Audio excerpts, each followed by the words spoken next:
ADHD அப்படின்னா வந்து attention deficit hyper activity disorder. இது குழந்தைங்களுக்கு வர ஒரு நியூரோ பிஹேவியர் டிஸார்டர். குழந்தைங்களில் வந்து நம்மளுக்கு மூளை வளர்ச்சி நார்மலாக இருந்தாலும் மூளையோட செயல்பாட்டில் வந்து நம்மளுக்கு ப்ராப்ளம் இருக்கிறதுனால இது மாதிரி பிஹேவியர் இஷ்யூஸ் வரலாம். ஸோ இந்த குழந்தைங்களுக்கு என்ன இருக்குன்னு பார்த்தோம்னா ஹைப்பர் ஆக்டிவிட்டி இருக்கும், இம்பல்சிவிட்டி இருக்கும், அண்ட் இன்அட்டென்ஷன் இருக்கும். ஹைப்பர் ஆக்டிவிட்டி அப்படின்னா வந்து ரொம்ப அதிகமாக ஆக்டிவாக இருக்கிறது. ஸோ ரொம்ப துருன்னு இருக்கிறது, ஒரு இடத்துல உட்கார்றது கிடையாது, அப்படியே நம்ம சுற்றிட்டே இருக்குது, ஒரு மோட்டர் ட்ரிவன் கார் மாதிரி அந்த அளவுக்கு எனர்ஜி வச்சுருப்பாங்க இந்த குழந்தைங்க.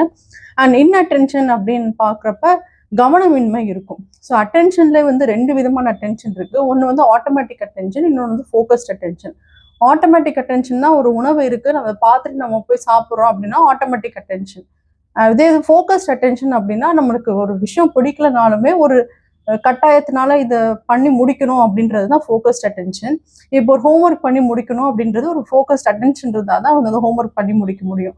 ஸோ இந்த குழந்தைங்களுக்கு வந்து they will have difficulty in organizing the task and completing the task. So ஒரு வேலையை வந்து நம்ம பிளான் பண்ணி பண்ணுறது, அதை எக்ஸிக்யூட் பண்ணுறது, இது எல்லாமே நம்மளுக்கு ப்ராப்ளம் இருக்கும்.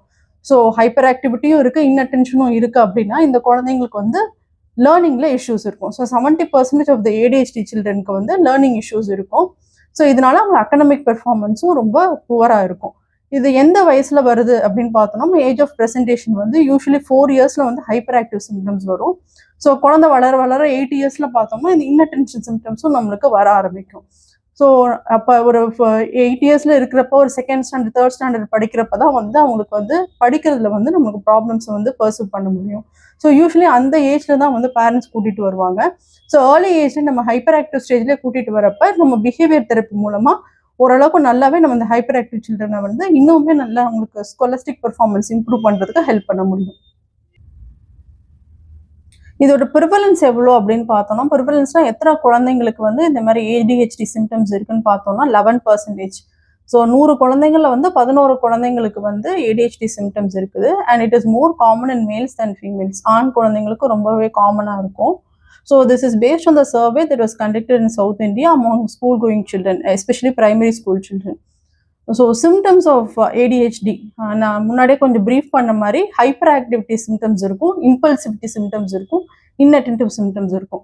ஹைப்பர் ஆக்டிவிட்டி சிம்டம்ஸ்னால் வந்து துருன்னு இருக்கிறது, ஒரு இடத்துல உட்காராமல் இருக்கிறது, சுற்றிட்டே வர்றது, சொல் பேச்சு கேட்காம இருக்கிறது. அண்ட் இன்அட்டென்டிவ் சிம்டம்ஸ் அப்படின்னா வந்து நிறைய கேர்லெஸ் மிஸ்டேக்ஸ் பண்ணுவாங்க, கிளாஸை வந்து லிசன் பண்ண மாட்டாங்க, ஒரு ஹோம்ஒர்க்கு கம்ப்ளீட் பண்ணுறதுல ப்ராப்ளம் இருக்கும், கிளாஸில் வந்து நம்மளுக்கு ஃபாலோ பண்ணுறதுல வந்து இஷ்யூஸ் இருக்கும். அண்ட் இம்பல்சிவிட்டி அப்படின்னு பார்க்குறப்ப வந்து they will have difficulty in waiting for their turns. ஒரு லைனில் போக மாட்டாங்க, they will blurt out their answers. ஏதாவது கொஸ்டின் வேற யார்கிட்ட கேட்டாலும் சரி, வேற யாரும் பேசிட்டு இருந்தாலும் சரி, இவங்களே நடுவில் வந்து ஏதாவது ஒரு ஆன்சரை கொடுத்துட்டே இருப்பாங்க. ஸோ இது மாதிரி சிம்டம்ஸ்லாம் இருக்கலாம். சில குழந்தைங்களுக்கு வந்து ஹைப்பர் ஆக்டிவிட்டி வந்து ப்ரிடாமினண்ட்டாக இருக்கும், சில குழந்தைங்களுக்கு இன்அட்டென்ஷன் வந்து ப்ரிடாமினண்ட்டாக இருக்கும். ஆனால் இது 2 காம்பினேஷனும் இருக்கிறப்ப நம்மளுக்கு படிப்பில் வந்து நிறைய ப்ராப்ளம்ஸ் இருக்கும். ஸோ இந்த குழந்தைங்க ஒரு இடத்துல உட்காந்து ஹோம்ஒர்க்கே பண்ண மாட்டாங்க, லிசனே பண்ண மாட்டாங்கன்னா அந்த கவனம் வந்து கம்மியாக இருக்கிறதுனால they will not be able to carry out the task. So குழந்தைங்களுக்கு வந்து அறிவு கூர்மை நல்லா இருந்தாலும், இன்டெலிஜென்ஸ் நல்லா இருந்தாலும் அவங்களோட ஒர்க்கை கம்ப்ளீட் பண்ணுறதுல அவங்களுக்கு ப்ராப்ளம்ஸ் இருக்கும். இதை எப்படி டயக்னோஸ் பண்ணுறது?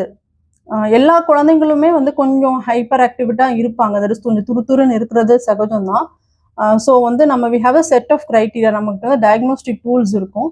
You can contact nearby paediatrician இல்லை நியூராலஜிஸ்ட்டை பார்க்குறப்ப அவங்க வந்து அசஸ்மெண்ட் ஆஃப் த சைல்டு பண்ணுவாங்க. நம்மளுக்கு வந்து இன்க்ளைன் டயக்னோஸ்டிக் டூல் இருக்குது, வேண்டர்பில்ட் ஸ்கேல்ஸ்லாம் இருக்குது. ஸோ இதைப்படி வந்து நம்மளுக்கு அந்த ஏடிஹெச்டி க்ரைட்டீரியாவில் ஃபிட் ஆகிறாங்களான்னு நம்ம பார்ப்போம், அசஸ் பண்ணிவிட்டு அதில் ஃபிட் ஆனால் தான் நம்ம வந்து ஏடிஹெச்டின்னு லேபிள் பண்ணுவோம்.